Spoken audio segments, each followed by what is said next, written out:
Karena apa Bapak Ibu? Petani kita gagal itu terbanyak adalah faktor karena mereka tidak ada manajemen. Kemarin kita sudah belajar salah satu kasus ya dari Bapak yang dari Aceh. Ketika kita ternak, kita seringkali kan hanya berpikir saya harus beli pakan dari mana. Tetapi sekarang Bapak Ibu harus tahu ketika kita bertani, beternak, berarti kita membutuhkan semua piranti-pirantinya. Saya akan sambil menjawab satu pertanyaan, siapa yang punya lahan antara 1 sampai 5 hektar yang membuat planning di sini? Bapak ya? Pak boleh maju Pak, boleh dijelaskan di sini planningnya bagaimana, yang dapat datang ke sini karena apa, luas lahannya bagaimana, kepinginnya apa, nanti kita akan belajar sama-sama dengan penjabaran kasus. Ini spidol ini, benar Pak, pakai mic Pak, Bapak jelaskan ke, anggap aja kita ini, Bapak kan manajer yang datang ke sini Bapak Ibu, sekolahnya adalah manajer project ya, jadi kelasnya sudah kelas manajer semua ini saya lu anggapnya. Terima kasih. Assalamualaikum warahmatullahi wabarakatuh. Waalaikumsalam warahmatullahi wabarakatuh. Kebetulan saya datang ke sini ini tujuannya adalah karena saya selama ini kurang lebih selama 7 tahun tanam jagung sama kacang. Baik. Nah kebetulan kalau 5 hektar itu saya gunakan tanah persil Pak. Baik Pak. 1 hektarnya tanah perpajakan. Baik. Nah kebetulan selama ini saya hanya menanam jagung dan kacang karena daerah yang saya tempati itu tak ada hujan Pak. Baik. Airnya Pak? Airnya enggak ada Pak. Jadi itu tebing. Kebetulan kalau rencana saya ini untuk destinasi wisata bagus Pak menurut saya. Bapak boleh dari kota berapa jauh Pak? Ya. Datanya Pak, mungkin Bapak bisa tulis itu data dari kota, terus Ya. luas lahan, terus topologinya, supaya kita bisa membuat analisa Pak. Iya. Jarak dari kota Pak? Jarak dari kota itu sekitar 12 kilo Pak. Baik. Kebetulan itu lokasinya masuk ke masuk Pakah, Kecamatan Pelumpang, Pak. Pelumpang, Pak. Jadi kalau dari perempatan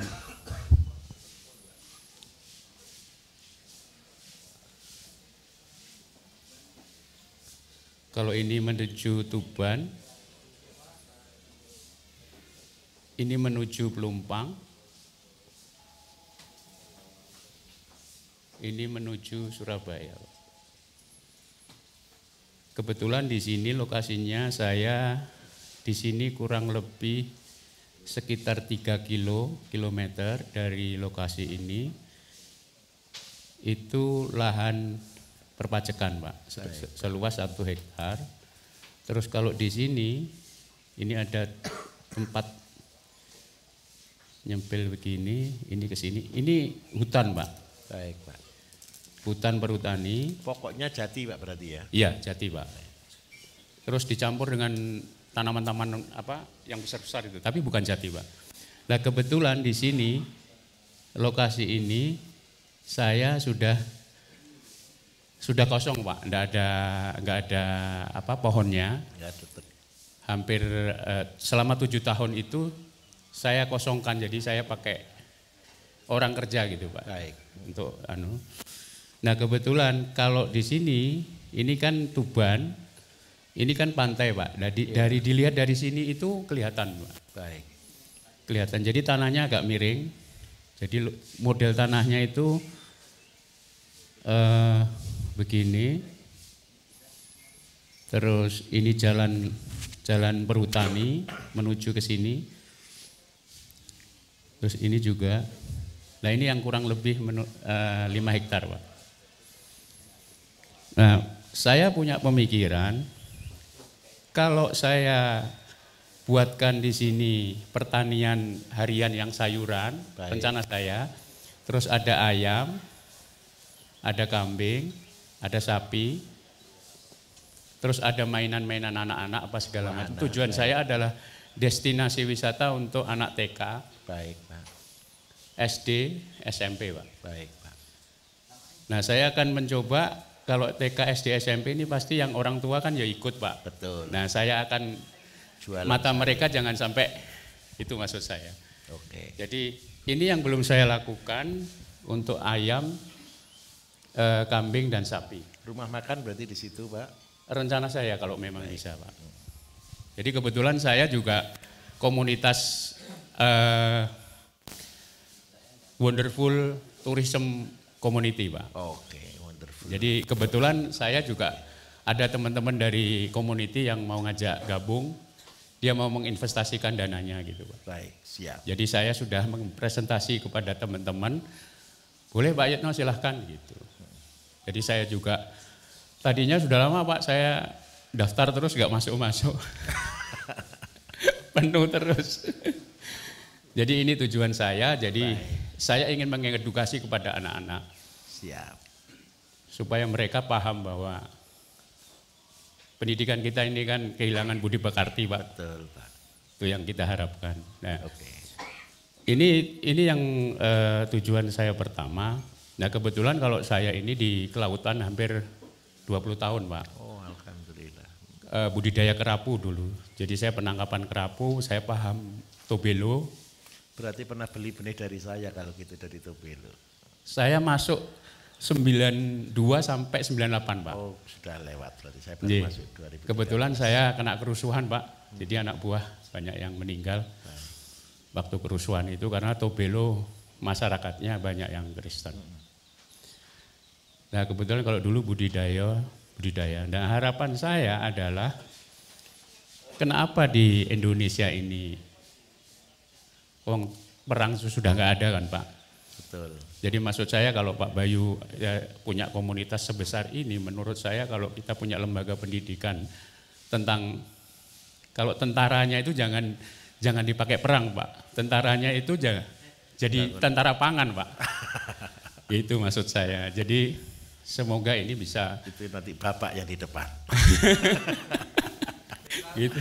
Iya. Jadi kebetulan Bapak paham dengan Pak Fadil, saya juga dulu pernah bertemu Pak Fadil bercerita tentang jagung itu, Pak, juga. Baik.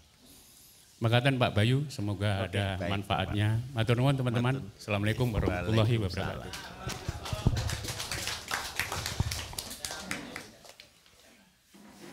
Ini agak melompat ini nanti sebentar. Pak saya pending dulu enggak apa-apa, Pak ya? Ini melompat materinya. Sebelum ini ada enggak yang kawasan yang untuk pribadi dulu, ada enggak kira-kira? Ini sudah lompat. Ayo. Ya, 2 hektar, oke 2 hektar dulu, oke. Ini lompat Pak, nanti saya jelaskan agak nanti Pak ya. Kalau saya jelaskan ke sini nanti ada yang kosong. Mari Pak.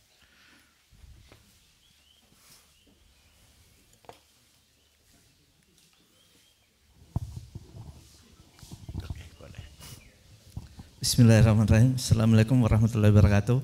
Nama saya Arwan dari Kendari, Sulawesi Tenggara.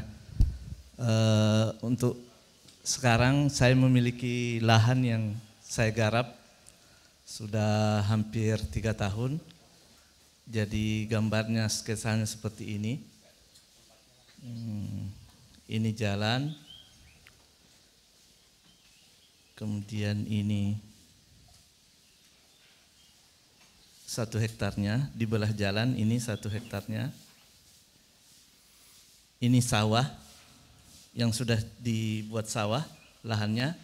Kemudian di sini ada gudang. Ini ada kandang bebek yang sebelumnya bebeknya ditutup 2 tahun, sudah diganti dengan kambing.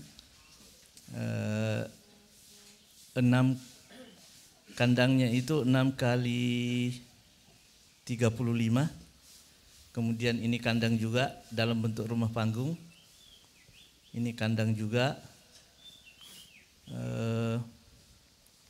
Di sini ada rumah tempat tinggal. Kemudian di sini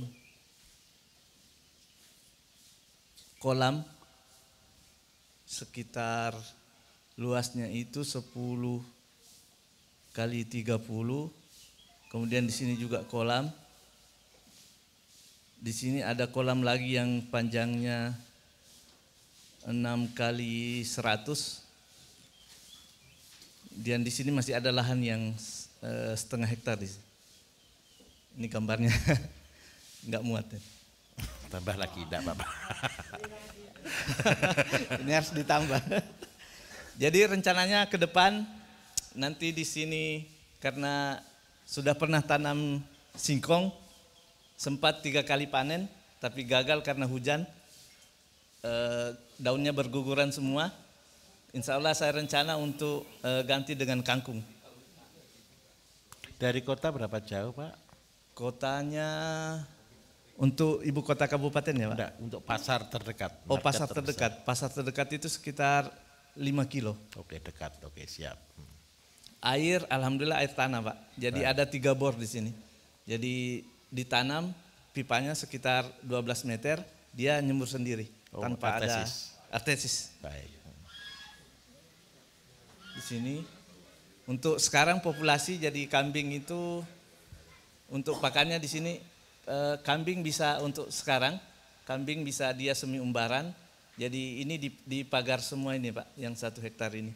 Baik. Jadi dia kambing bisa Bebas. kemana-mana. Cuma yang sementara hamil kemudian nanti setelah 3 bulan setelah melahirkan ini diturunin lagi. Jadi ini kandang kambingnya, ini kandang kambingnya. Oke. Di sini kandang kambing juga. Rencana ke depan ya untuk ini nanti perkiraan jadi untuk pupuk paling di sini pembuatan pabrik pupuknya nanti di sini lahannya yang sekitar setengah hektar buat untuk pendapatan hariannya paling. Oke, baik. Di sini juga ada kolam ternyata, Pak. Baru ingat. Sini ada kolam.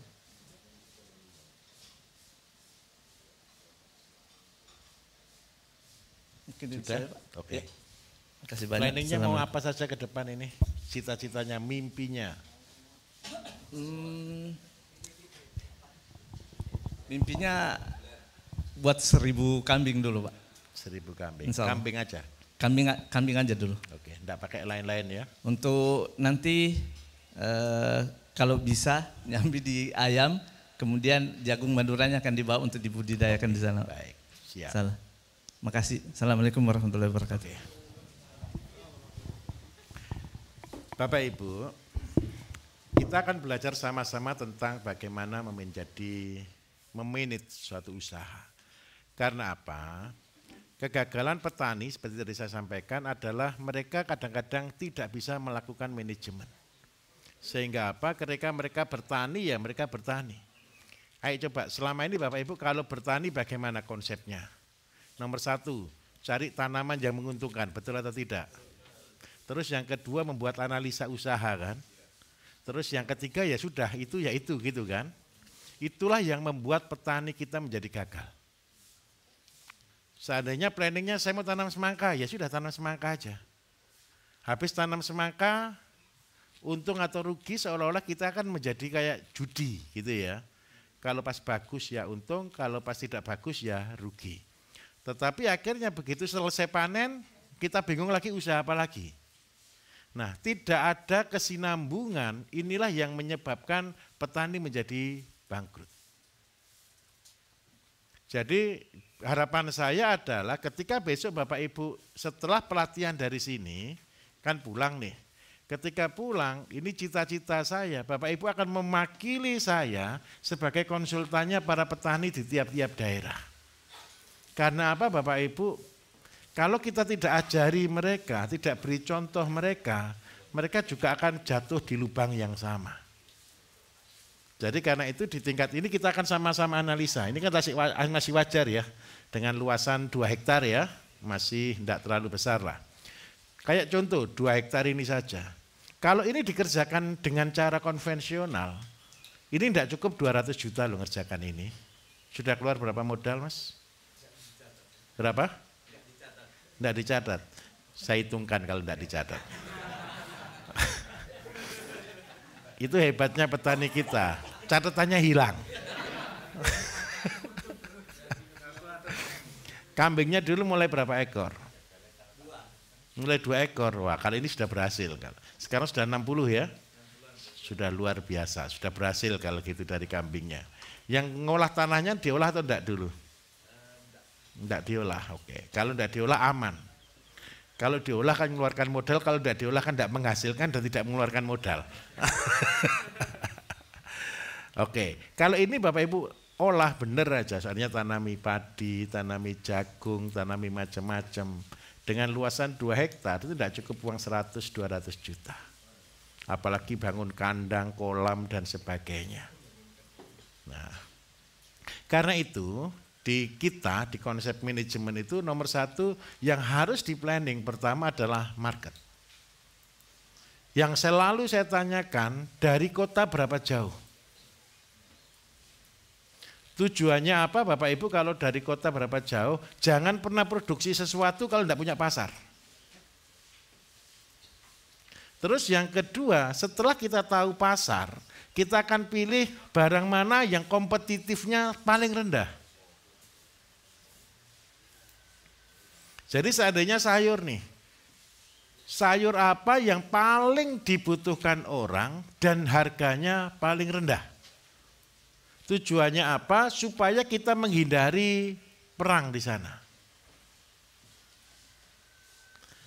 Terus yang ketiga, kita harus memulai suatu usaha dengan konsep yang pasti berhasil. Jangan pernah usaha yang 50-50. Masih ada probabilitas untuk kita gagal. Itu harus kita hindari. Kalau bisa kita pilih yang probabilitasnya 80% pasti berhasil. Nah, 3 poin ini adalah landasan awal di dalam manajemen pertanian. Kalau hari ini Bapak Ibu orang seringkali berlomba-lomba ke profit yang paling tinggi, betul? Kalau semua prinsipnya sama enggak? Ngejar untung yang tertinggi enggak? Pasti. Berarti di situ persaingannya ketat atau tidak? Hindari dulu, karena Bapak Ibu masih pemula di sini. Paham maksud saya ya? Karena kita pemula.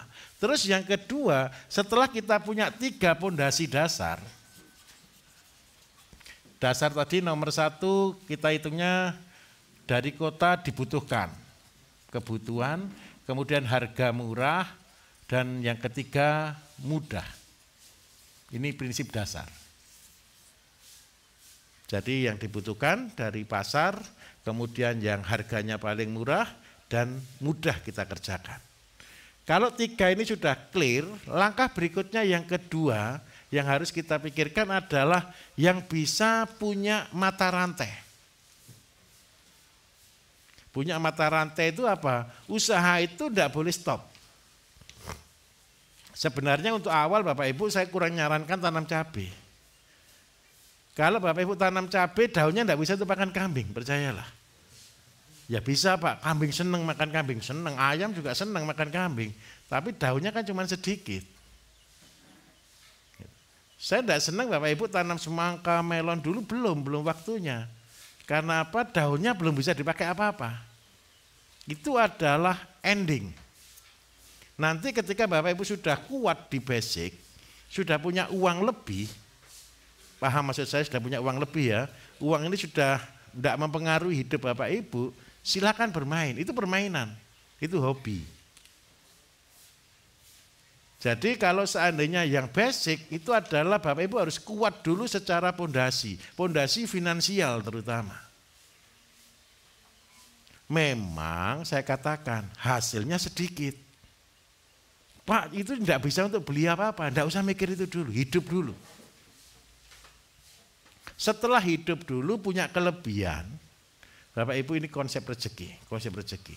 Siapa yang selalu berkata kurang, maka hidupnya minus, betul atau tidak? Kurang itu kan minus kan? Kalau dia kurang, dia tidak akan pernah cukup. Tetapi kalau konsep hidup kita adalah cukup, maka cukup, berarti kita akan menjadi lebih. Itu konsep hidup. Nah di dalam pertanian basic ini harus kita punya. Kalau Bapak Ibu prinsip dasarnya selalu kurang, nanti contoh saya kasih contoh. Ini minta maaf tidak menyinggung ya. Bapak Ibu pernah enggak bertani terus untung banyak? Mungkin kadang-kadang saya tanam cabai pas harga 100.000. Yang biasa dapat untung cuma 20-30 juta, tahu-tahu dapat untung sampai 10 juta, 100 juta sampai 200 juta. Ada enggak? Ada kan? Uangnya untuk beli apa? Untuk kebutuhan kan? Yang tidak penting kan? Mikirnya apa? Nanti akan dapat. Masalahnya kejadiannya dapat lagi kapan? Belum pasti. Ini contoh kemarin daerah yang kita layani upland ya Bapak Ibu ya, di daerah Sumbawa.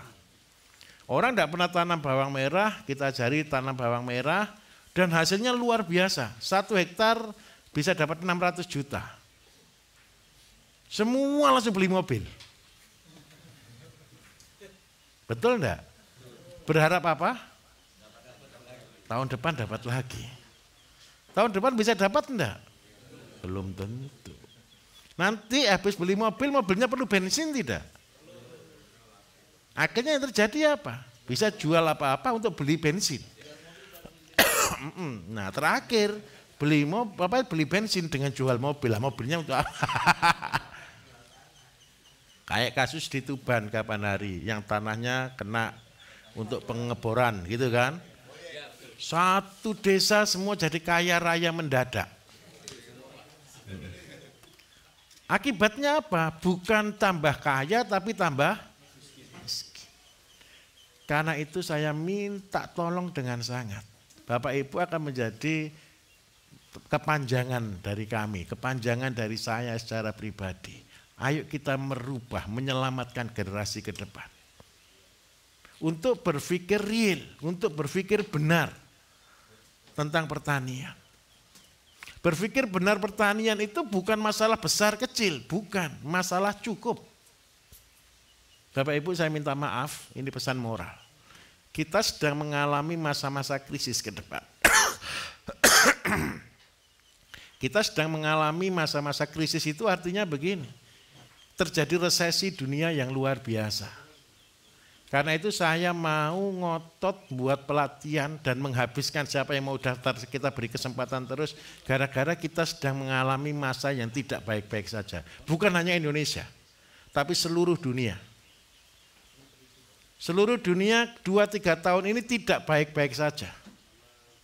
Karena itu goal saya adalah satu, Bapak Ibu lah akan menjadi penyangga ekonomi dan kedaulatan untuk bangsa kita.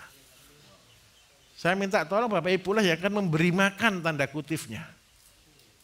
Sumber makanan. Karena itu saya perkuat Bapak Ibu supaya apa? Ketika sampai di posisi ini, Bapak Ibu betul-betul ambil kesempatan untuk bisa menjadi berkah bagi banyak orang. Goal kita adalah cukup. Karena itu kalau Bapak Ibu pelajari dari awal materi saya, mungkin bahkan dari YouTube semuanya, yang saya bangun fokus utama hanya kemandirian. Kalau apa? Terjadi apa-apa dengan Indonesia, Bapak Ibu masih hidup. Keluarganya Bapak Ibu masih hidup. Keluarga besarnya, desanya, siapa yang bisa menyelamatkan Bapak Ibu nanti ke depan. Sampai krisis ini akan betul-betul lewat. Tetapi di saat hidup ini Bapak Ibu kita bukan hanya hidup. Hidup dengan membangun pondasi yang kuat. Kalau Bapak Ibu pelajari ilmu saya sederhana atau sulit? Apakah ada yang aneh? Apakah perlu mendatangkan barang dari mana-mana? Semua bisa dilakukan di tempatnya masing-masing. Karena apa Bapak Ibu? Mimpi saya, semua desa akan mandiri. Dan itu perlu contoh. Karena itu semua konsep yang saya tawarkan, yang saya ajarkan adalah kemandirian. Karena apa? Ini mimpi semua orang. Siapa dulu yang pernah bermimpi saya kepengen punya rumah yang besar, ada enggak? Kalau kepengen tanah yang besar, luas atau sempit? Di dalam tanahnya ada apa saja? Ada ikan, ada sapi, ada ayam, ada sayur, ada semua, betul enggak? Itu adalah mimpi semua orang kan? Ya mimpi semua orang minta maaf, tanda kutip, kayak tempat saya ini kan? Iya kan? Ya kurang lebih begini Pak, gitu loh. Jadi seandainya tinggal di sini kan sudah bahagia, begitu kan. Bapak Ibu kan kepengen suatu lokasi yang tidak usah kerja tetap hidup kan. Saya minta tolong, itulah kemandirian. Jadi tempat di mana saya tinggal Bapak Ibu, saya buat konsepnya hampir 99% sama. Tempat dimanapun, di tengah hutan, dimanapun konsepnya sama. Hidup tanpa tergantung. Karena apa? Seandainya semua desa bisa konsepnya hidup tanpa tergantung, kira-kira bangsa kita kaya atau miskin? Luar biasa kayanya. Tapi minta maaf, ini butuh kerja keras. Ini butuh perjuangan. Lawan terbesar kita adalah keserakahan. Lawan terbesar kita adalah kebutuhan yang tidak penting. Tahu ya kebutuhan yang tidak penting ya? Keinginan. Iya, masih manusia boleh gitu. Semua orang kepengen kaya, betul ya? Semua orang kepengen jadi miliarder. Tapi kalau Bapak Ibu sudah ngerti artinya kaya, percayalah, tidak ada gunanya kekayaan di dunia.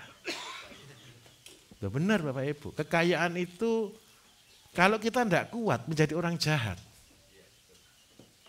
Saya dulu juga sama, ketika saya dulu miskin, ketika saya dulu tidak punya apa-apa, saya membangun mimpi, membangun Indonesia, membangun pertanian Indonesia. Di saat saya masih rumah aja belum punya Bapak Ibu. Ketika saya masih kontrak. Ketika saya kontrak itu saya sudah mengajari orang menjadi miliarder. Orang gila atau bukan? Gila gitu. Tapi kenapa saya tetap berani ngomong ke orang banyak bahwa harus menjadi petani yang miliarder. Walaupun saya rumah saja masih kontrak. Karena saya tahu kalau kita tidak jadi orang sukses, kita tidak akan pernah ditiru orang. Kita ngomong bagus loh tidak dipercaya Bapak Ibu. Betul atau betul? Saya sempat kilaf sedikit. Ketika saya betul-betul jadi miliarder tahun-tahun 2011, 2012 lah ya. Saya sudah punya pendapatan ya, di atas 1 sampai 5 M per bulan. Pada waktu itu sempat kilaf, saya hobi beli rumah terus. Karena seneng gitu loh ya. Kemana beli rumah, kemana beli rumah, kemana beli rumah. Dan setelah saya rumah banyak, ternyata sia-sia. Saya belum pernah ninggali rumah saya itu setahun, seminggu saja belum pernah. Karena keliling terus. Tempat ini aja dulu setahun baru saya kasih waktu 1 minggu, itu kalau saya paksa. Kalau enggak gitu ya cuma 1 malam, 2 malam, habis gitu kabur lagi. Capek atau tidak? Karena itu jangan kepingin jadi orang kaya. Bukan, gini loh bedanya gini. Kalau terpaksa jadi kaya sama kepingin jadi orang kaya beda. Kalau kita terpaksa jadi kaya, kaya itu hanya titipan. Siapa yang percaya harta itu titipan? Dititipkan itu berarti untuk siapa? Saya ulangi sebelum itu. Jangan terlalu baik dulu. Kalau dititipkan berarti harta itu punya kita atau titipan? Kita rawat atau kita habiskan? Ingat baik-baik, harta itu titipan, berarti diminta pertanggungjawaban. Ini dasar dulu. Semua harta yang kita terima diminta pertanggungjawaban. Pertanggungjawabannya apa? Sewaktu-waktu yang punya nyuruh ngasih kemana, bagi kemana itu kan haknya yang punya, betul kan? Kalau seandainya ini kita dia ke bendahara Bapak Ibu. Terus ketika yang punya sekarang untuk sana, terus kita bilang loh sudah habis, yang punya marah atau tidak? Kalau sudah marah bilangnya gimana? Oh kamu ini tidak bisa bertanggung jawab berarti. Kalau tidak bisa ditanggung jawab kira-kira dikasih stok lagi enggak? Ya dikasih cuman cukup saja, berarti belum bisa dikasih besar. Saya berharap Bapak Ibu adalah orang-orang yang punya kapasitas yang besar yang bisa diberi kepercayaan besar. Cara supaya bisa diberi kepercayaan yang besar, ini strateginya. Bapak Ibu nanti jadi guru, jadi kiai, jadi tokoh di tempatnya masing-masing. Sebagai apa? Sebagai konsultan. Karena apa Bapak Ibu? Percayalah, besok yang datang ke Bapak Ibu ketika Bapak Ibu sudah punya tempat seperti ini, semuanya ditanyakan ini, betul atau tidak? Pak, saya punya tanah sekian, betul enggak kira-kira? Tanam apa? Bagaimana langkahnya? Bapak Ibu mulai luruskan di sini. Karena itu sekarang ayo kita diskusi sama-sama untuk membangun manajemen di sektor pertanian. Supaya apa? Enggak salah jalan. Saya kasih contoh dulu yang tidak enak dulu. Bapak Ibu siapkan pakan atau beli ternaknya dulu biasanya? Enggak, yang biasanya. Beli ternak dulu, setelah punya ternak baru bingung. Nah, itu benar atau salah kira-kira? Ya, selama ini benar Pak. Nah, tapi kalau setelah ikut pelatihan itu salah atau benar? Salah. Minta tolong.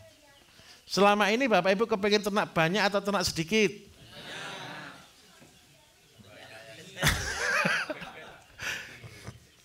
Kalau sudah ikut pelatihan berarti harus ternak banyak atau sedikit? Nah, untuk belajar dulu. Nah, karena apa Bapak Ibu? Ini konsep yang harus kita luruskan. Kalau Bapak Ibu salah jalan di sini, uang berapapun saya jamin habis. Karena itu di konsep kami seringkali berkata kalau punya uang tolong ditabung, disimpan. Karena apa? Itu bukan uangnya Bapak Ibu. Itu hanya uang titipan. Terus gunakan sedikit mungkin. Kenapa gunakan sedikit mungkin? Kemarin sudah saya singgung sedikit. Enak mana kerja yang susah atau kerja yang bahagia? Kerja yang bahagia. Mulai sedikit tapi bahagia. Ketika sedikit bahagia, nanti paling yang punya ngomong gini, kamu ini malas sekali sih kok kerja kok cuma sedikit kan gitu. Bukan malas, tapi tanggung jawab. Yang kecil dikerjakan, lama-lama akan menjadi besar. Yang menjadikan besar bukan Bapak Ibu. Yang menjadikan besar adalah karena faktor kepercayaan dari yang punya. Setuju kira-kira? Ini prinsip di dalam manajemen pertanian. Jadi Bapak Ibu, walaupun hari ini Bapak Ibu punya tanah hektaran, punya tanah yang luas, saya minta tolong startingnya dari yang ada, jangan mengada-ada. Ini konsep yang paling penting. Terus yang kedua, konsep yang kami ajarkan adalah konsep mata air. Konsep mata air Bapak Ibu. Saya kepengen dari semua usahanya Bapak Ibu itu keluar kehidupan. Tahu mata air Bapak Ibu? Mata air itu besar atau kecil? Secukupnya kan dia keluarkan. Paling cuma satu sumur Pak. Satu sumur bisa buat banjir tidak? Tidak. Kalau Bapak Ibu kepengen sumber atau kepengen danau? Biasanya. Kalau kepengen danau Bapak Ibu pas rezeki besar, ngumpul besar, habis gitu susut enggak airnya? Pasti. Kalau sumber bisa habis enggak airnya? Enggak. Pilihlah sumber walaupun kecil. Sumber inilah yang harus kita ciptakan. Sumber inilah yang harus kita buat. Jadi pekerjaan kita sebagai petani adalah menggali sumur. Menggali sumur itu menciptakan sumber air. Atau kita sebutnya sebagai sumber kehidupan.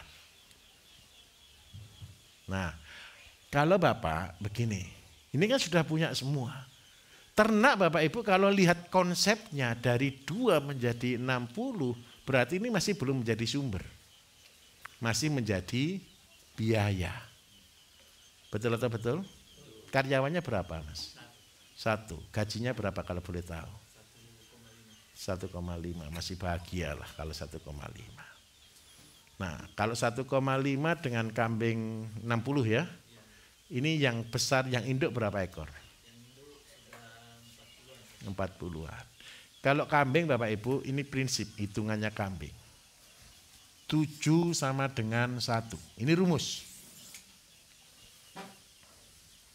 Jadi di tempat kita, Bapak Ibu kita belajar ini, ada rumus-rumus baku yang tidak boleh dilanggar. Rumus-rumus baku itu artinya rumus-rumus yang sudah fix, itu sudah hukum. Jadi 7 sama dengan 1.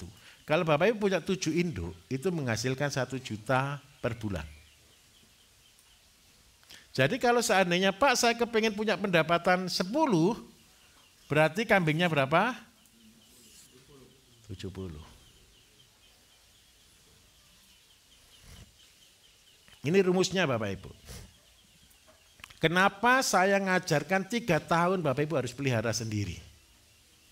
Kemarin ketika di teori kambing, 1 jadi 2, 2 jadi 4, 4 jadi 8, 8 jadi 16, 16 32, 3 tahun jadi berapa?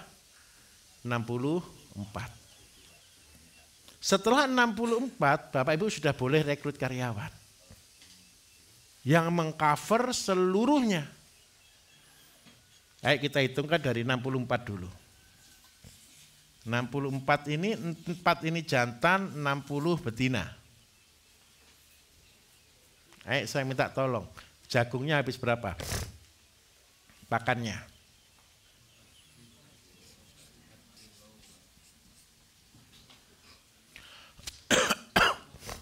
Anggap aja 250 ya.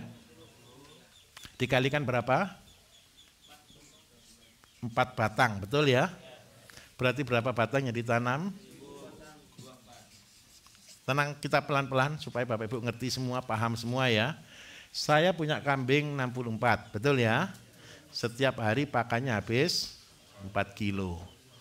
Berarti kebutuhan pakan sehari adalah 250 kilo.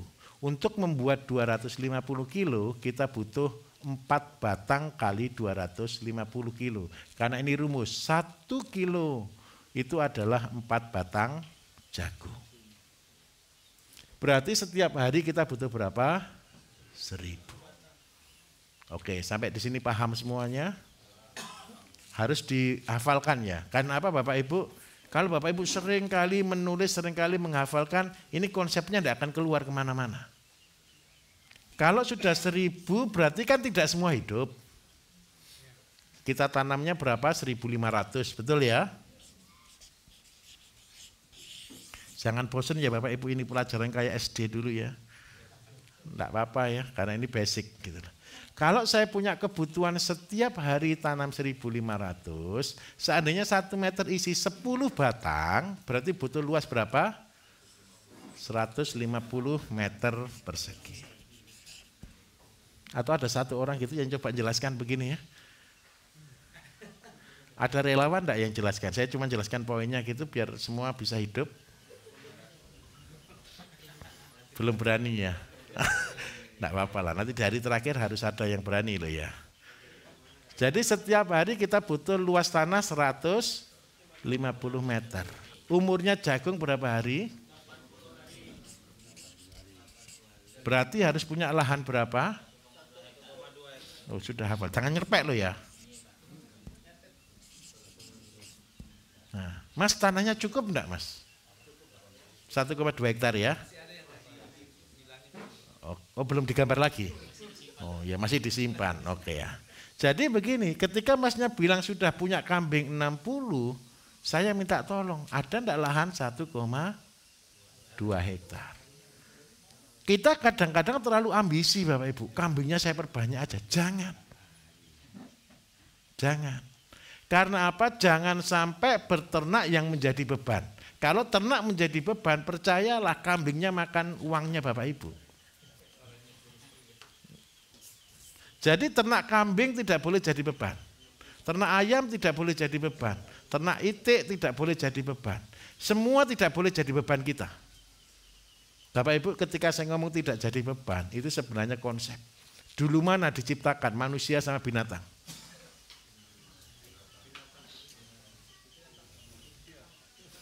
Manusia dulu atau binatang dulu? Manusia dulu ya. Kalau bumi sama manusia dulu mana dulu sudah? Bumi dulu. Ayo kita lihat sama-sama penciptaan, biar tahu konsepnya. Saya juga belum tahu loh ya Bapak Ibu. Kita kira-kira saja ya. Jangan. Kita pelajari sama-sama. Bumi dulu diciptakan, betul kan? Tumbuhan sama manusia lebih dulu mana? Tumbuhan. Terus habis tumbuhan ada manusia, ada binatang, betul kan? Kenapa manusia dan binatang diciptakan terakhir?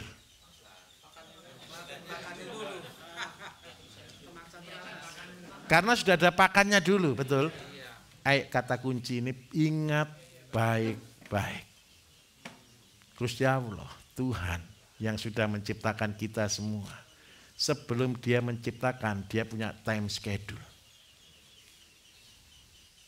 Guru terbaik kita siapa? Allah sendiri. Setuju? Kalau kepengen selamat, kepengen berhasil, bergurulah kepada yang menciptakan. Saya minta tolong. Bapak Ibu kan kepengen bermanfaat bagi orang lain. Siapa yang percaya bahwa kita semua adalah musafir? Semua percaya? Tugasnya musafir apa salah satunya? Siarkan. Apa yang kita siarkan?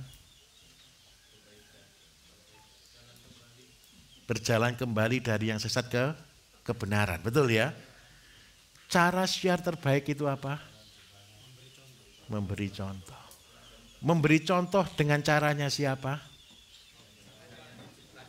Yang menciptakan. Saya minta tolong. Kita seringkali siar yang kita siarkan kita. Siarkan yang memberi contoh. Tuhan menciptakan bumi dengan satu konsep. Tanggung jawab. Jadi ingat baik-baik, ternaknya Bapak Ibu tetap tanggung jawabnya yang punya. Setuju atau tidak? Tugas kita, siapkan lahan. Ini bumi. Setelah ada bumi, tanami. Apa yang akan kita ciptakan? Bukan apa yang kita ciptakan, apa yang kita akan beli. Nanti kalau kita ciptakan salah lagi. Apa yang akan kita beli? Jadi kalau saya mau pelihara kambing, saya akan ciptakan di sini tanamannya jagung. Setelah jagungnya semua siap, baru kambingnya datang. Jumlah kambing, jumlah lahan itu seimbang. Kalau cara seperti ini teratur atau tidak? Inilah organik. Organik itu bukan kompos. Organik itu bukan pupuknya. Organik itu adalah keseimbangan dan keteraturan. Coba bayangkan Bapak Ibu, di hutan banyak satwa enggak? Dulu. Sekarang saya kalau ke hutan enggak pernah ketemu satwa Bapak Ibu. Sudah banyak yang diburu. Saya belum pernah ke hutan sekali sih, saya ke hutan ketemu harimau itu cuma sekali saja. Bapak Ibu pernah ke hutan dan ketemu harimau? Belum kan? Enggak usah ya? Enggak usah. Saya ke hutan itu cuma sekali saja baru ketemu harimau Bapak Ibu. Tapi bahagianya harimau itu menunjukkan jalan ketika saya tersesat. Jadi saya mendaki gunung. Ketika saya mendaki gunung, ini sudah jam maghrib Bapak Ibu. Kita masih di tengah-tengah, jarak kurang lebih masih sekitar hampir 10 kiloan lah. Kita tidak siap dengan tenda waktu itu, kita sudah turun gunung. Ini jalan baru yang saya lewati. Saya sudah pakai pemandu. Pemandu juga bingung Bapak Ibu. Kita bersyukur sekali ada harimau yang menuntun Bapak Ibu. Menuntunnya kira-kira gimana? Ada harimau itu menakutkan atau tidak? Menakutkan. Jadi kalau dia menggaum di sana kita lari ke bawahnya. Bukan dituntun di depan maksudnya. Dia menegur dari belakang karena harimau itu tidak akan mungkin ke warga. Jadi dia selalu di perlawanan. Itu konsep saya ketika saya dituntun oleh harimau. Jadi kita ngikuti sampai akhirnya ketemu dengan perkampungan, sudah selesai. Handphone bisa nyala, aman sudah. Karena hobi saya mendaki gunung. Ya, termasuk pekerjaan begini ini mendaki gunung Bapak Ibu. Mendaki gunung persoalan. Oke, saya lanjutkan. Jadi butuh tanah 1,2 hektar. Ingat baik-baik konsepnya. Kalau sudah punya tanah 1,2 hektar, kita harus cari sesuatu yang berputar tanpa tergantung. Sumber pendapatan kita berubah. Ternak yang dulunya kita harapkan sebagai income berubah fungsi di sini. Betul atau tidak kira-kira? Ternaknya penghasilannya kemarin sudah sempat kita singgung kan? Lebih besar mana ternaknya atau jagungnya? Jagungnya. Masalahnya satu, jagungnya perlu pasar tidak? Perlu pasar. Kenapa kita harus mulai dari yang kecil? Bapak Ibu jual jagung 1.000 per hari mudah atau tidak? Tidak mudah. Karena itu saya lebih senang kalau cuma pelihara 1 ekor kambing yang seharinya cuma butuh 16 pohon atau 1,6 meter, anggap aja 100 meter, 200 meter, itu Bapak Ibu bisa jual. Masalahnya satu Pak, kalau cuma panennya cuma 10, 20 itu diminta tetangga. Betul atau betul? Fair, itu juga saya alami, tenang saja. Saya dulu jual sayur pertama untuk harian Bapak Ibu, gara-gara produksinya cuma sehari cuma 10 meter bedengan, itu pertama juga bingung. Akhirnya ya terbaik ya bagi-bagi. Betul atau tidak? Tapi percayalah, biarpun bagi-bagi, teruskan saja bagi-bagi. Yang dibagi lo malu akhirnya. Fair ini Pak, ini pengalaman, ini kisah nyata. Sampai pada akhirnya mereka tanya harga, berapa sih kalau beli? Yang sering kali dilupakan orang, disepelekan orang kan begini Bapak Ibu. Menjual itu gampang, betul atau tidak?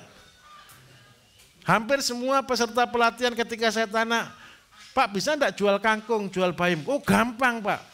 Belum pernah jual aja kok ngomong gampang. Sulit jual itu. Sulit sekali. Terus cara menjualnya bagaimana? Pertama ya kita promosi. Setelah kita promosi 1-2 bulan Bapak Ibu baru orang itu mau beli. 2 bulan mau beli, 2-3 bulan baru tercipta sistem. 6 bulan yang kita butuhkan baru membuat sistem saja. Setelah 6 bulan baru punya permanen market.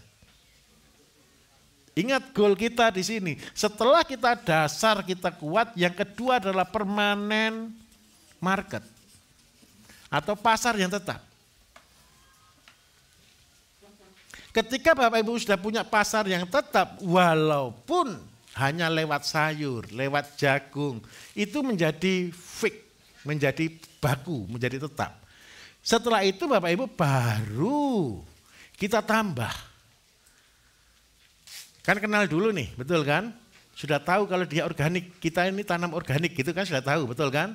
Setelah itu kita mulai cerita, saya juga produksi ayam. Saya juga produksi telur. Saya juga produksi ikan. Itu add-nya, menambahnya. Saya ulangi lagi supaya ngeh betul, saya ngeh betul. Goal Bapak Ibu, setelah pondasi sudah tahu, tanam semua jadi, Bapak Ibu ciptakan pasar. Pasar ini butuh 3-6 bulan untuk tercipta sistem. Sistem marketing yang kita sebut dengan permanen market. Setelah tercipta permanen market ini Bapak Ibu bisa nambah. Nambah apa? Apapun yang Bapak Ibu produksi akan nambah di situ. Tetapi perjanjiannya adalah satu. Kalau Bapak Ibu tiap hari tanam sayur, dilarang berhenti tanam lagi. Jangan sampai Bapak Ibu sudah buat pasar, terus orang tanya lagi, mana sayurnya? Oh enggak ada. Bubar enggak pasarnya? Bubar. Kenapa kita harus tanamnya everyday? Supaya kita itu continue. Terus pertanyaannya kan satu, loh Pak, kalau seandainya ada ngambeknya pembeli, ada tidak belinya pembeli bagaimana? Kita harus siap dengan ban serep, second opinion. Jadi yang kita ciptakan kalau pasar enggak penuh, berarti kita harus buangannya harus siap. Buangan tergampang adalah ternak. Ternak apa yang harus kita pelihara? Jadi ingat baik-baik, ternak adalah ban serep. Paham ya di sini ya. Kalau seandainya ternaknya sudah over juga Pak, baru dibuat ZPT. Minta tolong, ini masih pondasi. Ketika ternak sudah penuh, pakai ZPT, pakai pupuk sudah. Nah tujuannya apa Bapak Ibu? Kemarin sempat saya singgung. Kalau pas harga murah, pernah enggak ketemu harga murah? Pasti, betul kan? Pada waktu harga murah, kalau Bapak Ibu punya uang, tampung sebanyak-banyaknya. Ini Bapak Ibu kayak jadi malaikat. Contoh, saya di Telomoyo, di Magelang Bapak Ibu. Ketika harga kubis, harga pakcoy, harga sawi, 500 saja tidak mau beli. 500 rupiah, tidak ada orang beli, pedagang tidak ambil. Saya buka pasar waktu itu, saya terima sama akarnya tak timbang. Bahagia enggak orang-orang? Itu disebut orang baik atau tidak? Orang baik. Loh, gini loh, harganya di pasar 500 saja enggak mau ambil. Saya ulangi ya, 500 saja enggak ada yang mau ambil karena over biasanya. Akhirnya kalau pas harga 500 enggak mau ambil, orangnya itu enggak mau manen Bapak Ibu. Kadang-kadang sama orangnya langsung di traktor. Itu sayur. Tomat itu kadang-kadang cuma di bawah 500 juga pernah. 100 rupiah juga pernah. Buah naga kalau pas musim hebat ya 1000 rupiah enggak ada yang ngambil. Betul ya? Akhirnya apa yang dilakukan oleh petani? Dibuang. Karena belum sekolah. Nah, itu adalah hujan rezekinya bagi Bapak Ibu. Jadi kalau punya uang, nabung, kalau pas harga murah, tampung sebanyak-banyaknya. Supaya apa? Menyenangkan orang lain. Nanti ketika orangnya disenangkan, Bapak Ibu kan mulai buat pupuk nih. Diolah jadi ZPT kan. Nanti orangnya ketika mau tanam lagi, bingung pupuk Bapak Ibu. Betul atau betul? Kadang-kadang tidak punya uang untuk beli pupuk, betul atau tidak? Bapak Ibu yang menjadi penolongnya lagi. Ini ceritanya Nabi Yusuf.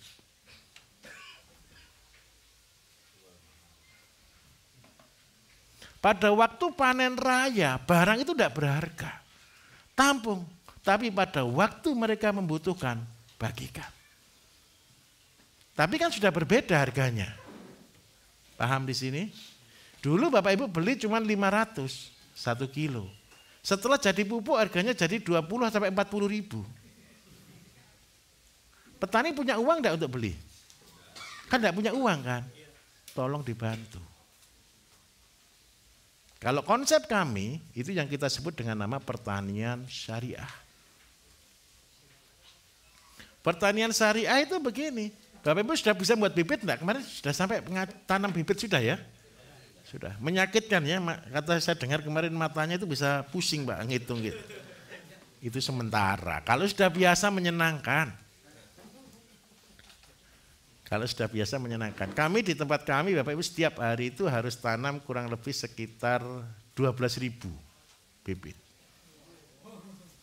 Itu cuma orang 2. Cepet. Kalau serius sekali itu 1000 itu cuma setengah jam. Jadi 6.000 satu orang itu paling lama sekitar ya 3 jam 4 jam. Jadi kami sudah terprogram. Setiap hari benih itu kita tanam. Jagung aja kita hitung Bapak Ibu. Orang pelit atau enggak itu namanya. Jadi jagung itu kita sebarnya bukan biji yang kita tanam. Tapi sudah bibit yang tumbuh yang kita tanam.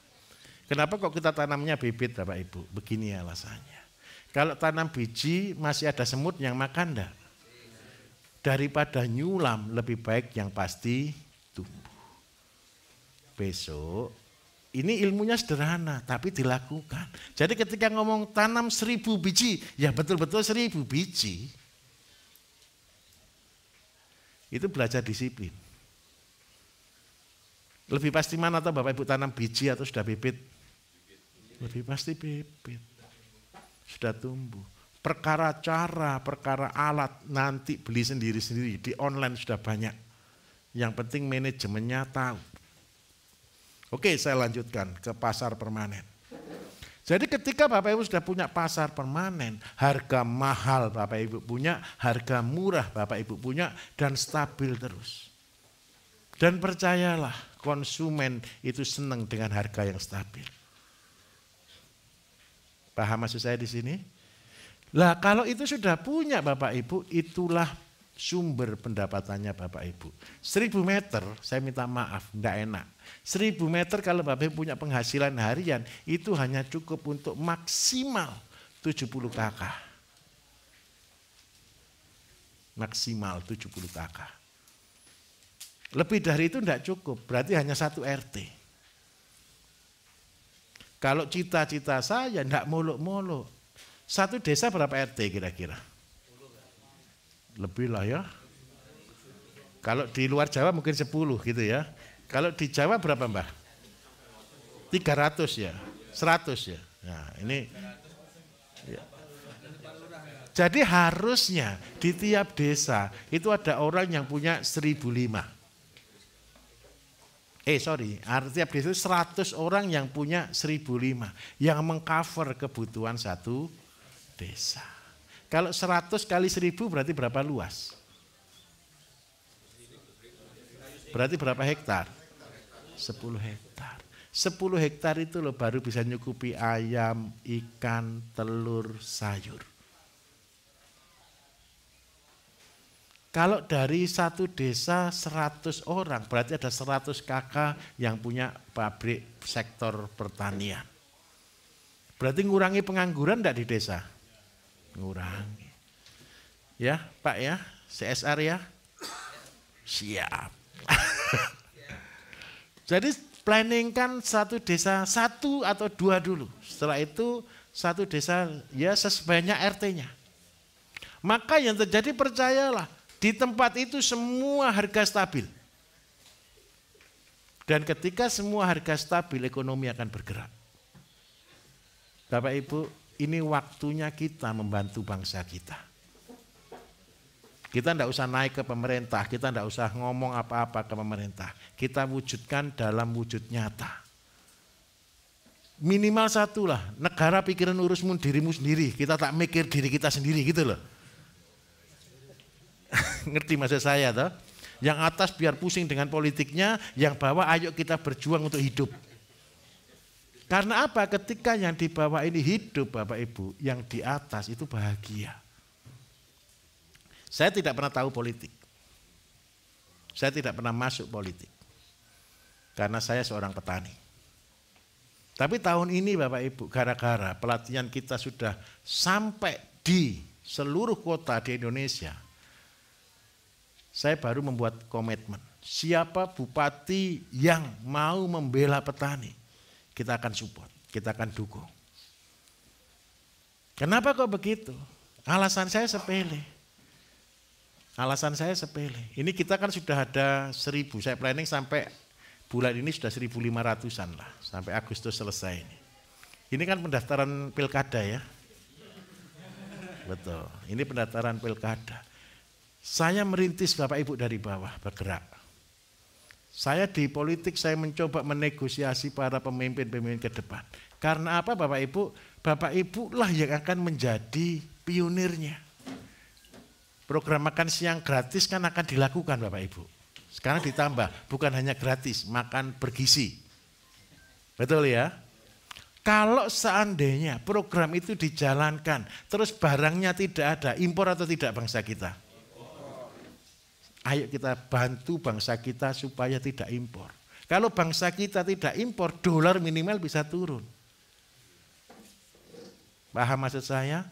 Karena itu cita-cita saya setiap desa harus punya program 1.005 minimal. Tujuannya apa? Sayur, ikan, telur, ayam tidak beli. Semua disupport dari desa. Sehingga apa? Ekonomi desa akan bergerak. Terus yang kedua, yang makan nanti siapa tuh Bapak Ibu? Anak-anak kita kan? Mau dikasih racun terus. Kita harus kasih yang organik, yang sehat, tapi minta maaf, harga yang murah. Supaya harga murah harus diproduksi di desa itu sendiri. Karena tidak ada biaya transportasi. Tidak ada biaya orang tengah. Tenang saja, Bapak Ibu nanti urus jalan semua itu. Nanti kepala desa kita juga bergerak di abdesi dan semuanya kita nego untuk minimal BUMDes jalan semua. Bapak Ibu kan tidak punya badan usaha. Nanti kan yang bisa ngirim makanan kan badan usaha. Kan ada BUMDes, itu urusan Mbah Lurah ya Pak ya. Dari petani, dari kelompok tani ke BUMDes sudah ke masyarakat. Terus yang kedua pupuk. Hari ini Bapak Ibu perpupukan ini kan susah, betul ya. Kami sedang menyiapkan satu perusahaan, satu korporasi yang nanti ketika Bapak Ibu sudah produksi pupuk kan akan dijual, betul kan? Pupuknya Bapak Ibu kan harus punya izin edar. Betul atau tidak? Kalau Bapak Ibu semua ngurus satu-satu, pusing atau tidak? Karena itu kami dari pusat, kita akan buatkan satu perusahaan yang akan buka cabang di tempatnya Bapak Ibu.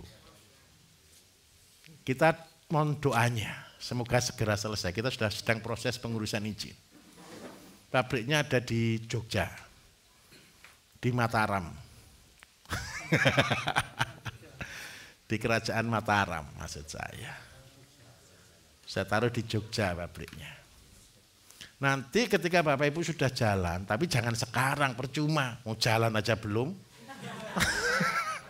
Nanti Bapak Ibu jalan, proses, praktek, bagus. Nanti kan habis itu kelompok kan beli.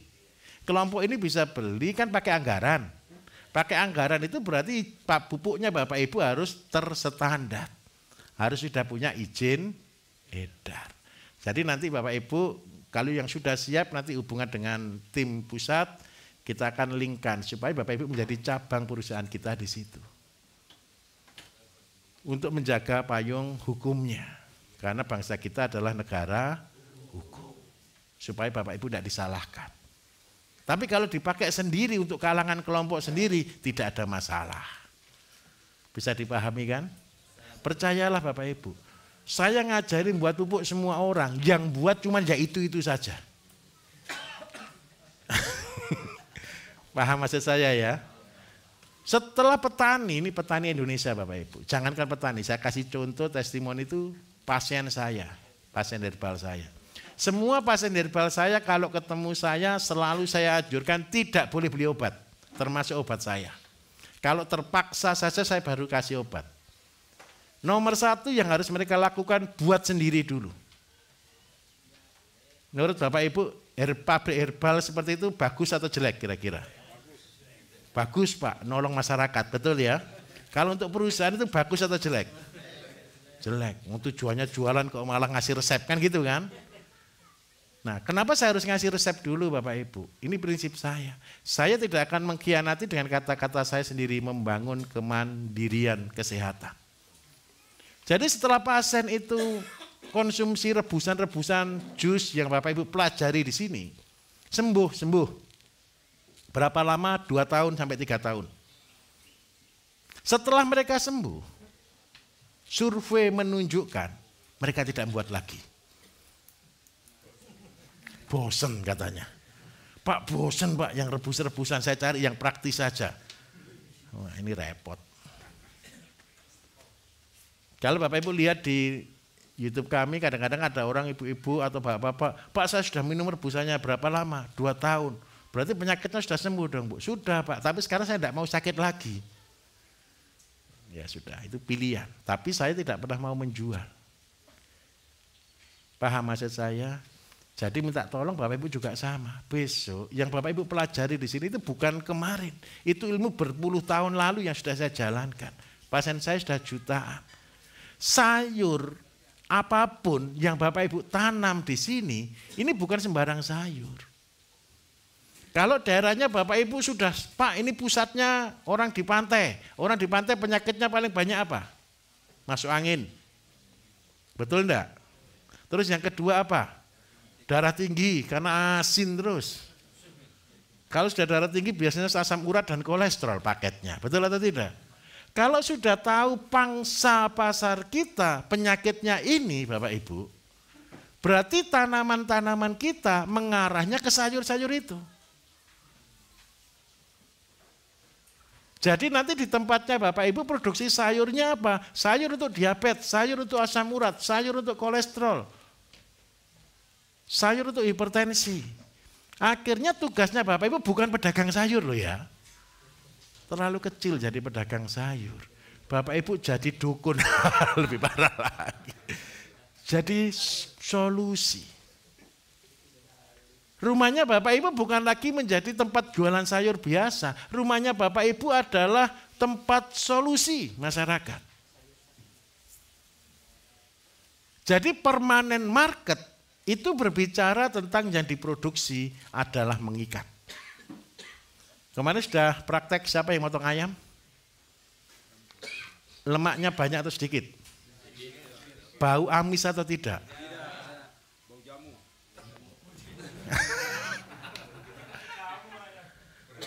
Tenang, yang lain juga akan merasakan. Cuman minta maaf, katanya Pak nunggu banyak dulu baru dimasak katanya. Jadi sabar dulu ya. Begini loh Bapak Ibu, ayam aja kita buat jamu. Telur aja jamu. Jadi yang Bapak Ibu buat betul-betul menolong atau tidak? Kalau tidak dilakukan terlalu loh ya. Harus dilakukan loh ya. Karena apa? Katanya Bapak Ibu kepengen punya pasar pendapatan yang pasti atau naik turun? Kalau sudah punya pasar permanen, pembelinya tergantung, yang kita produksi bagus, harga murah, yang beli senang. Kira-kira pedagang itu kondisi seperti itu bahagia atau tidak Bapak Ibu? Bahagia. Kalau perkara kepengen besar tinggal nambah jumlah. Nanti percayalah Bapak Ibu ngajar di desanya masing-masing, gak ada yang dengar, saya jawab dulu di depan. Orang ngelantur ini gitu kan. Kalau tidak ada yang dengar jangan salahkan. Gini loh, tetap ngajar saja. Tetap ajarkan, tetap latih, walaupun nggak didengar. Karena apa ini saya kasih rahasia ilmu Bapak Ibu. Ketika Bapak Ibu bisa mengajar orang, Bapak Ibu akan tambah pintar. Betul atau betul? Ketika kita memberi, kita akan menerima. Memberi ilmu berarti kita akan menerima ilmu. Semakin sering diajarkan, semakin itu hafal dalam pikiran kita. Itu konsep. Minimal satu, datangnya ke desa-desa lain, ke kelompok-kelompok yang lain ngajari. Ujung-ujungnya apa yang terjadi? Saya repot, saya beli saja. Berarti ngajari atau promosi? Kalau promosi nanti diprotes banyak orang Bapak Ibu. Kita tetap ngajari. Nawa itu kita ngajari. Bonusnya promosi. Jangan dibalik. Kalau Bapak Ibu promosi ada tembok di depan, setuju atau tidak? Tetapi ketika ngajari orang buka dada enggak kira-kira? Welcome. Kenapa saya ngomong seperti ini? Tahun 2008 Bapak Ibu, satu kabupaten itu saya ajar. Saya waktu itu masih di Mojokerto, saya belum jadi miliarder. Setiap desa saya datangi, setiap kelompok saya datangi. Saya ajar pertanian. Yang Bapak Ibu belajar ya sama, saya ajarkan 15 tahun lalu. Di Samsu 234, petani SMS, Sihat Mandiri Sejahtera, menjadi miliarder itu sudah ada tahun dulu itu. Melakukan enggak? Tidak. Saya ngajari lebih dari 12.000 orang. Yang berhasil, yang datang ke saya cuma 3 orang. Lulus atau enggak saya jadi guru. Lulus parah. Fair. Terakhir saya buka seminar karena sudah enggak cukup waktu lagi dengan Dinas Pertanian. Dia enggak berhasil.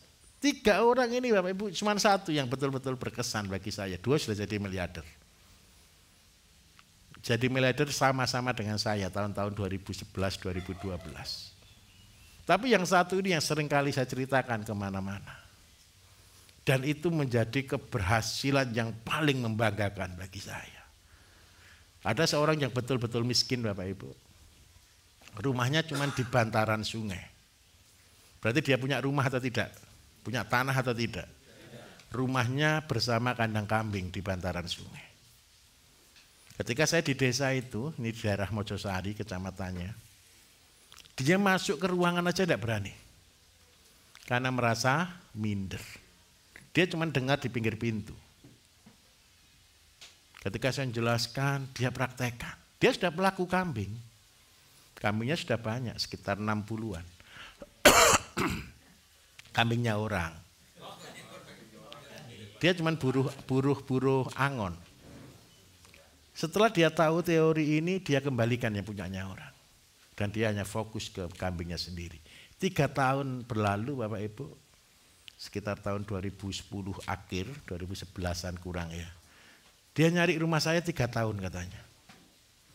Ya sama-sama Mojokerto, tapi dia nyari 3 tahun. Pada akhirnya dia ketemu. Itu orang minta maaf ya, dia nyium kaki saya. Saya kaget juga, orang baru datang naik sepeda motor, langsung berhenti, langsung nyium, kan gugup juga saya, betul kan? Ini ada apa ini?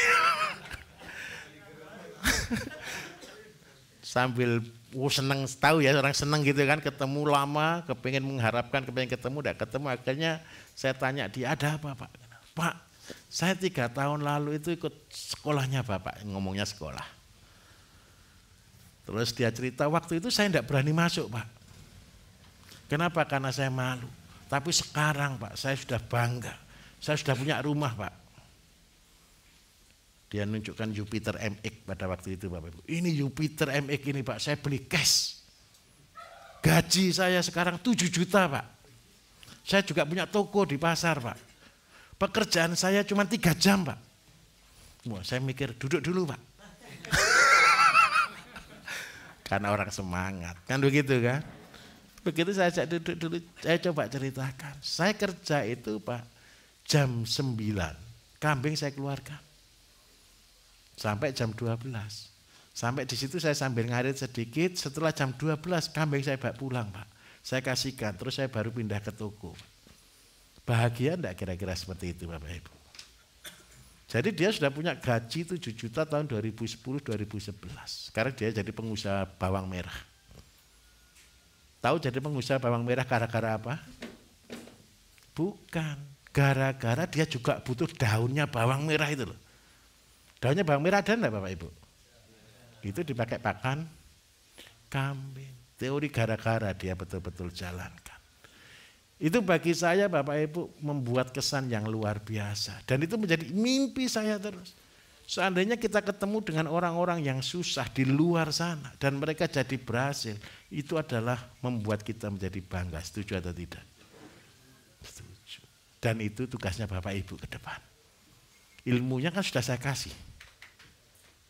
Sehingga apa nanti Bapak Ibu, percayalah, tugas kita hanya ngopi setiap hari.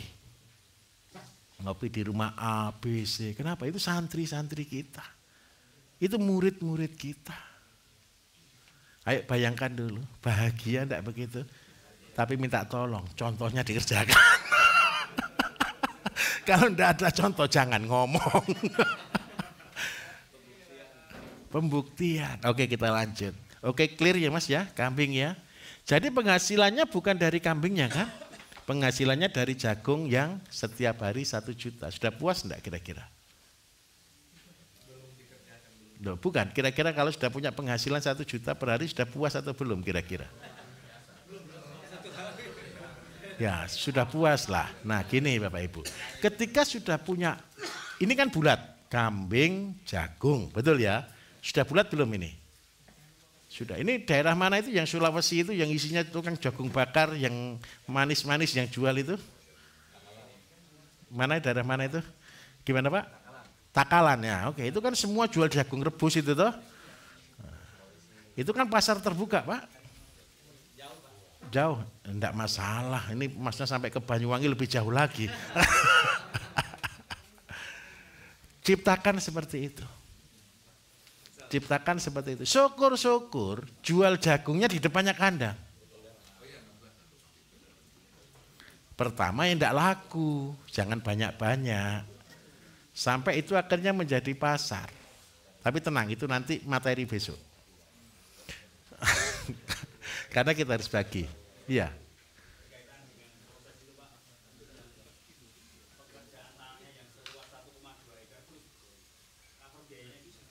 Ngatur biayanya begini. 64 ekor itu kan 1 orang Pak yang kerja. Betul ya? Setiap hari tanam berapa meter? 150 kalau seandainya ukuran itu berapa? 15 kali 10. Tanam jagung tidak perlu dibedeng. Saya ulangi, tanam jagung tidak perlu dibedeng. Kalau seandainya ada traktor disingkal saja. Tahu singkal ya? Singkal itu buat parit. Nah, tanam jagungnya di mana? Di dalam parit. Nanti jagung Bapak Ibu, nanti di SOP ada. Setelah 30 hari kan dibubun. Tanahnya ditutupkan. Jadi sehingga jagungnya ketanam atau tidak? Pernah tahu jagung enggak? Jagung itu akarnya tambah lama tambah naik atau tidak? Gini toh, ini jagung. Akar pertama kan di bawah. Tambah lama naik toh. Ini harus ditutup. Namanya dibubun.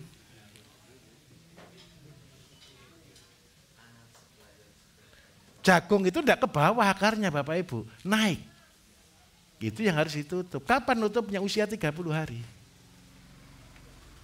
Kalau ini tidak ditutup, produktivitasnya rendah.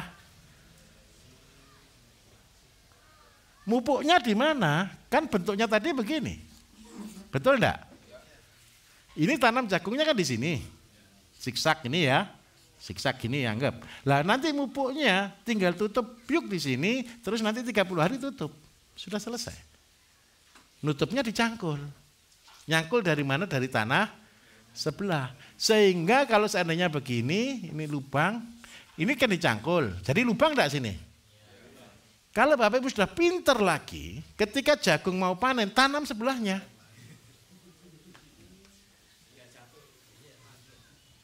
Tenang dulu, pelan-pelan.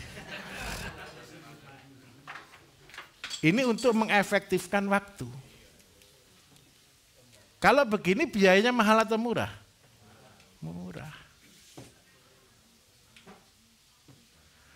Tapi tenang Bapak Ibu, tolong jangan terlalu bereksperimen terlalu luas ya. Lakukan sederhana dulu, hasilnya disyukuri. Terus yang kedua percayalah, pertama, kedua hasilnya ya biasa. Nanti begitu sudah tahu biasa Bapak Ibu boleh bereksperimen. Pak saya kepengen jagung yang manis sekali, saya kepengen jagung yang besar sekali, saya kepengen batangnya yang besar Pak biar kambingnya lebih bahagia. Ya tinggal tambah pupuknya. Kenapa kok tinggal tambah pupuknya? Bayangkan 1 hektar kambingnya berapa? 64.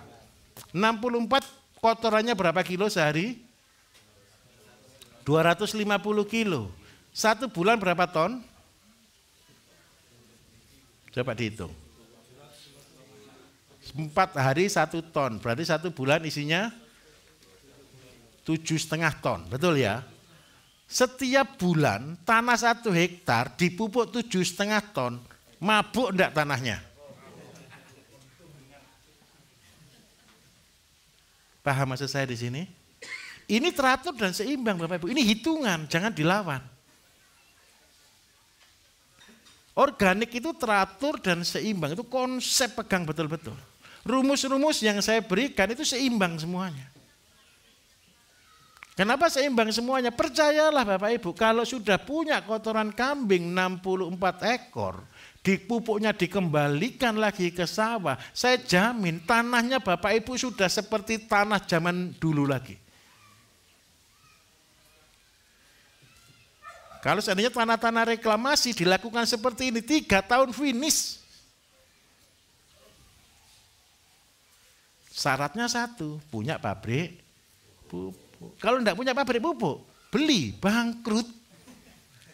Bangkrut enggak kalau beli 1 bulan 7 ton. Hasilnya jagung enggak cukup. Nah karena itu ini kita menyebutnya sebagai teratur dan seimbang. Nah setelah kita sudah punya pendapatan harian Bapak Ibu, saya minta tolong. Kebutuhan dipenuhi, keinginan ditunda dulu. Boleh sih keinginan yang menjadi kebutuhan. Contoh, Pak ini butuh transportasi, butuh mobil dan sebagainya, silakan beli. Kalau memang butuh, belilah yang dibutuhkan. Kalau belum butuh, investasikan. Investasikannya di mana? Gara-gara saya sudah punya passive income, boleh saya nyebutnya passive income? Kenapa disebut passive income? Karena ini sudah tersistem. pupuk sudah punya, yang tanam sudah ada, yang beli sudah ada. Ini ditinggal tidur sudah jalan atau belum? Sudah jalan. Ini langkah pertama, passive income atau penghasilan harian. Setelah sudah punya passive income Bapak Ibu, baru boleh bermain. Mainan hobi itu menghabiskan uang atau menghasilkan? Harusnya hobi juga menghasilkan, tapi rata-rata hobi itu menghabiskan uang. Siapa yang punya hobi burung di sini? Beli burungnya mahal atau murah? Ngasih makannya banyak atau sedikit? Sedikit Pak, tapi mahal. Nah, tapi kalau dihitung kadang-kadang ya enggak untung juga. Yang penting saya seneng kan gitu kan. Ini boleh main hobi di sini. Hobinya apa di sini? Tetap kalau bisa hobi yang menghasilkan. Mulai kalau sudah punya kambing sudah jalan, bisa pelihara ayam, bisa pelihara bebek, buat kolam, bertahap. Jangan tergesa-gesa. Ada orang komplain Bapak Ibu di saya. Ini kok saya lihat materinya Pak Bayu ini kok hal-hal baru terus gitu, ngerti maksud saya? Kok tempatnya kok baru terus? Saya akan selalu tampilkan bertahap. Semua peserta Bapak Ibu kita ajari juga bertahap. Walaupun saya punya uang sekaligus, saya tidak akan kerjakan sekaligus. Seikhlasnya saya keluarkan uang. Paham maksud saya? Bapak Ibu juga sama. Bapak Ibu punya uang modal semuanya, jangan kerjakan sekaligus kalau tidak siap dengan SDM. Pasti tidak terurus. Kerjakan dulu satu, fokus, bulat, klik, menghasilkan, selesai. Ketika ada kelebihan, buat lagi satu siklus lagi. Ini satu siklus kambing dengan jagung. Siklus yang kedua ayam dengan jagung kering, atau kalau tidak gitu ayam dengan asola, tapi pasti beli dedak. Atau itik yang tidak usah beli dedak terlalu banyak. Itik dengan asola dengan ikan. Lah nanti kotorannya itik jadi cacing, cacing jadi makanan ikan, juga makanan itiknya, terjadi siklus. Tapi ini sudah main-main lagi. Tapi minta maaf, itu juga ngeri. Tanahnya di sini aja sudah ngeri ini. Betul atau betul? Bapak Ibu, itik itu sederhana loh ya. Tapi itik itu paling cepat cari uang sebenarnya, kalau ada yang beli. Loh benar, saya kemarin bapaknya saya bilang Pak mau 6 juta, dengan berarti harus jualan telur 2.000 atau 60 butir per hari. Pertanyaannya satu, ada yang beli tidak? Bukan ambisi. Pada tahun 91 Bapak Ibu, 1991, Pak Harmoko tahu enggak? Kenal Pak Harmoko? Menteri hari-hari omong kosong katanya. Katanya kan gitu kan. Pada waktu tahun 90-an itu, programnya dia untuk mengetas kemiskinan adalah pelihara itik. Kenapa kok pelihara itik? Karena itik bertelur tiap hari. Dan yang kedua, itik itu paling menjanjikan. Nggak punya uang, itik itu taruh di sawah makan Bapak Ibu. Nggak punya uang, itik taruh di selokan makan Bapak Ibu. Tapi minimal satu, kebutuhan gizi keluarga terpenuhi. Tahun 2010 saya buktikan teori ini. Saya cuma pelihara induk 10 ekor. 1 tahun sudah jadi 4.000 ekor induk. Itu itik Bapak Ibu. Kalau kepengen jadi miliarder asalkan pakan ada, semuanya lengkap, itik paling cepat daripada ayam. Karena apa? Itik itu telurnya setiap hari selama 9 bulan. Saya tunjukkan. Saya punya 10 itik Bapak Ibu, kalau seandainya telurnya 8 ya, setiap hari anggap aja 8 ya, berarti saya corek 10-nya saya jadikan 8. 8 kali 9 kali 30 ketemu berapa Bapak Ibu?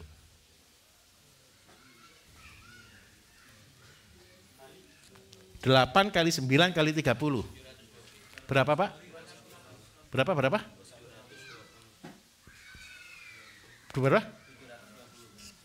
Itu kok salah?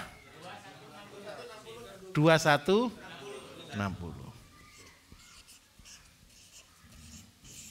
Ini dari yang 8. Itik bertelur berapa bulan?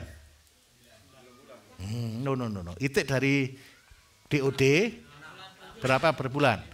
6 bulan lah ya. Oke, clear 6 bulan. Netesnya berapa bulan? 1 bulan ya. Berarti seandainya saya punya 8 induk, 8 kali 30 berapa berarti? 240.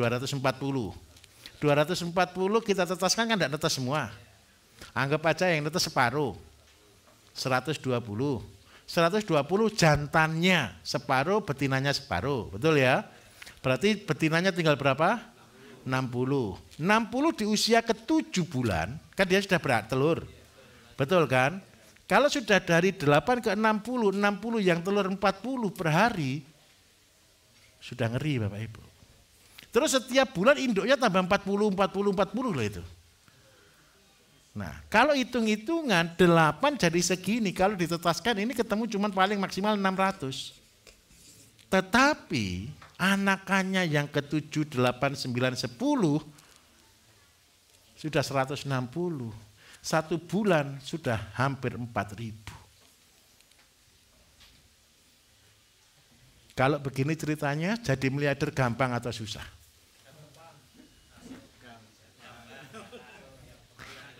Jangan pulang dulu tapi ya. Masih banyak yang belum selesai masalahnya. Coba 5 menit saya pakai untuk kita renungkan dulu. Bapak Ibu mikirkan dulu, ngelamun dulu. Berputar. Berarti potensi jadi miliarder besar atau kecil di desa? Ayam bisa, itik bisa, entok bisa, semua bisa. Setuju? Kalau begini, kalau seandainya desa kita masih kurang maju, nanti saya salahkan Bapak Ibu loh ya. Jangan Pak. Jangan. Ini Pak Lurah yang terbaik menurut saya Bapak Ibu. Karena Pak Lurah ini bagi saya tinggal di Magelang. Tempat kami di Magelang. Dan dia adalah dari tempat kita sekitar 1 jam ya Pak Lurah ya. Saya berharap satu, karena saya tinggal di Magelang, saya kepingin bangun Magelang. Karena itu Pak Lurah ini spesial. Tanahnya saya sewa, saya jadikan percontohan.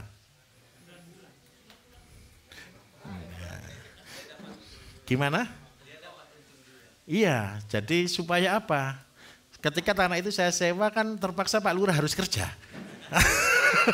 Kalau enggak kerja malu sama saya dia.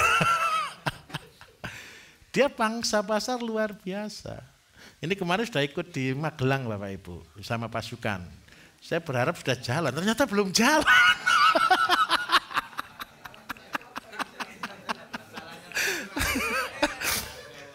Alasan tidak jalannya sepele, ilmunya belum lengkap Pak. Kalau sudah sampai di sini terus belum jalan, apalagi sebelahnya saya sewa. Lain lagi nanti. Tapi coba Bapak Ibu, sampai di tingkat dasar, ini tingkat dasar dulu. Bisa dipahami? Mudah atau susah? Jam berapa ini hari ini Jumat? Oke. Bapak Ibu, kita sampai di sini dulu. Silakan persiapan untuk yang Jumatan ya.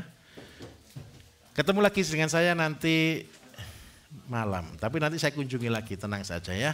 Oke, wassalamualaikum warahmatullahi wabarakatuh.